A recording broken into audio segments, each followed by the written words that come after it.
Hello B! Good morning! Kakatapos ko lang mag-gym at ito na nga at magluluto tayo ng ating babaunin. Ang ating menu ngayon ay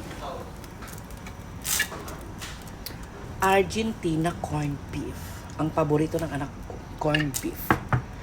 So ayan na nga at nagpainit na ako ng kawali.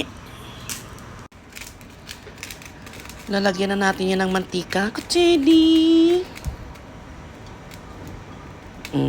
Ayan. Mikos-mikos lang natin yan. Saan yung takip?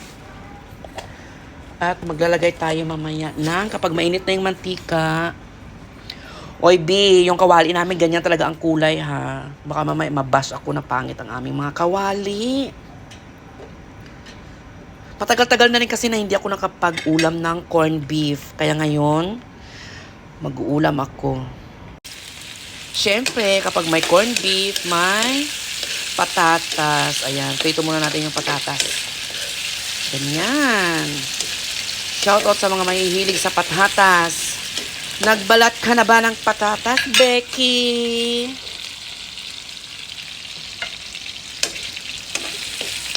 Halu-haluin natin yan kasi dumidikit siya sa may non-stick kawali.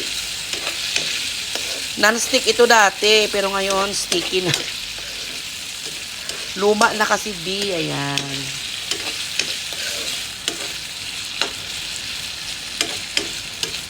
Diba? Hintayin lang natin maluto.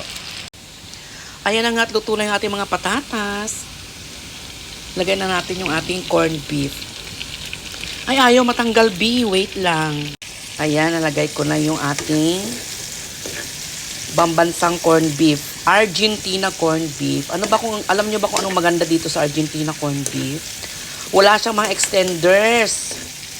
Kasi yung mga ibang Argentina, yung ibang mga corned beef, may nakikita akong mga harina.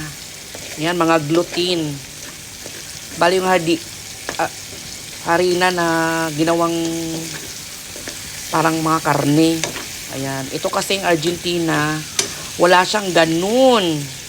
Pure talaga siya ng mga karne ng baka.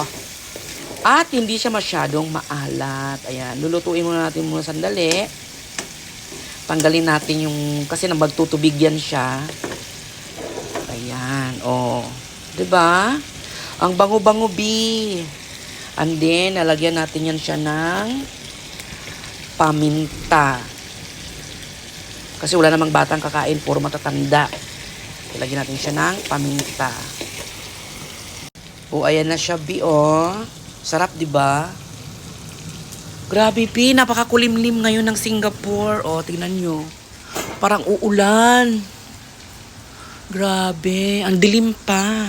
Alas 8 na ng umaga, pero napakadilim ng paligid. O, ayan, o. Parang uulan na naman.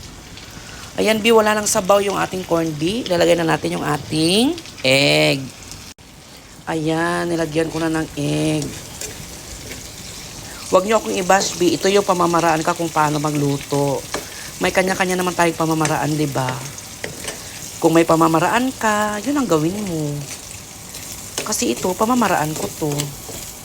At, shout out sa mga nagbo-boarding house dati. Ito yung palagi nating ulam. Corned beef. Pero ngayon, dahil matanda na Sokin, sumasyanda na ako. Minsan na lang ako kumain ng corned beef kasi alam naman nating malakas ito sa sodium. Ayan. Kaya pa kayong mga matatanda na huwag kayo palaging kumain ng dilata, ha? Kasi pangit yan sa health. Ayan. And then, dahil mura ang sibuyas dito, ilagay natin siya ng buong sibuyas. O, diba? Ang lalaki ng mga sibuyas. Imikos-mikos lang natin yan. Ayan, luto na ang ating corned beef with patatas at napakaraming sibuyas. Crunchy pa yan, B. Hindi ko masyadong niluto ang ating sibuyas. Maluluto na lang siya dyan habang mainit pa yung ating nilutong corned beef. Nilagyan ko na rin yan ng asin para, pero konti lang, ha? Walang magic sarap, wala, nothing. At umulan na nga, B. O, umuulan na. So, ayan na nga, biluto na yung ating corned beef at babalutin ko na siya kasi babaonin ko siya. Siyempre, bibigyan ko rin yung mga kasama ko dito na tamad magluto sa umaga. Naghihintay lang ng lutuin ko. Charot lang. Wala, ayaw kasi nila magbaon. Kaya ayan, ito na yung aking niluto.